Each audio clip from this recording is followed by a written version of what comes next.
1715 में फ्रांस की पॉपुलेशन थी 23 मिलियन, जो कि बढ़कर 1789 में हो गई 28 मिलियन। बढ़ती पॉपुलेशन की वजह से फूड ग्रेन की डिमांड भी बढ़ने लगी, पर प्रॉब्लम ये थी कि फूड प्रोडक्शन में कोई इंक्रीमेंट नहीं हुई।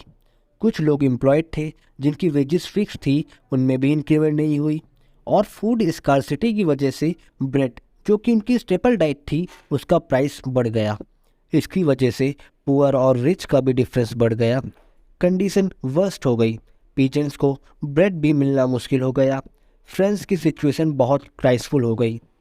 पास से ही पीजेंट्स और वर्कर्स रिवोल्ट में पार्टिसिपेट करते थे against increasing tax and food scarcity, but they lack a mean, that is उनके पास लीडर्स की कमी थी, जिसकी वजह से उन्हें प्रॉपर गाइडेंस नहीं मिल पाती थी और उनके रिवोल्ट कोई भी सोशल या इकोनॉमिकल चेंज सोसाइटी में नहीं ला पाते थे। अब प्रॉब्लम ये थी कि लीडरशिप का काम करे कौन, तो ये काम करा थर्ड स्टेट के कुछ एजुकेटेड एंड प्रॉस्परस लोगों ने, और एक सोशल ग्रुप एमर्ज करा ड्यूरिंग 18th सेंचुरी, जिसको नाम दिया मिडिल क्लास। ये लोग अपनी वेल्थ अर्न करते थे बाय एक्सपेंडिंग ओवरसीज ट्रेड और by manufacturing goods of silk और वुलन टेक्सटाइल्स। ये गुड्स या तो एक्सपोर्ट होते थे या फिर सोसाइटी के रिचर पीपल के द्वारा खरीदे जाते थे। थर्ड स्टेट में मर्चेंट मैन्युफैक्चरर्स के साथ साथ कुछ प्रोफेशनल्स भी आते थे, लाइक लॉयर्स, एडमिनिस्ट्रेटिव ऑफिशियल्स। ये लोग एजुकेटेड थे और बिलीव करते थे that not any class of society had privileges by birth.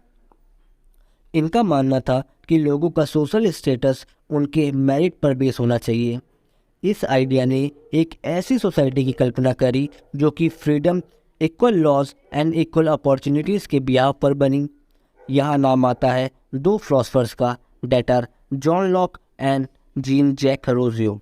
To treatises of government John Locke की बुक थी, जिसमें उन्होंने doctrine of divine and absolute right of monarch, जिसका मतलब होता है कि किंग सुपर पावर है और सिर्फ गॉड ही एक नए राजा का जजमेंट कर सकता है, को जॉन ने रिफ्यूज़ करा। रोजियो ने इनके आइडिया को कैरी करते हुए एक ऐसे गवर्नमेंट का प्रपोजल रखा जो बेस्ड थी a social contract between people and their representative. एक और फिलोसफर जिनका नाम था मॉन्टेस्क्यू, उनकी बुक थी the spirit of the laws. इसमें इन्होंने गवर्नमेंट पावर्स का डिवीज़न करा into legislative, executive and judiciary. Legislative वो बॉडी होती है जो लॉज बनाती है, एग्जीक्यूटिव उन लॉज को एग्जीक्यूट कराती है, और जुडिशियरी जजमेंट करती है। गवर्नमेंट का ये फॉर्म यूएसए ने अडॉप्ट करा after 13 American colonies getting independence from Britain. In philosophers के ये आइडियाज़ सैलून्स में, कॉफ़ी हाउसेज में, न्यूज़पेपर्स में सब जगह डिस्कस होने लगी।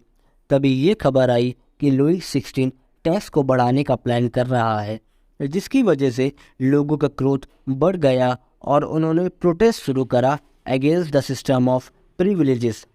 प्रिविलेजेस का मतलब होता है कुछ विशेष राइट्स जो कि कुछ लोगों को या some group of people by birth enjoy करते हैं।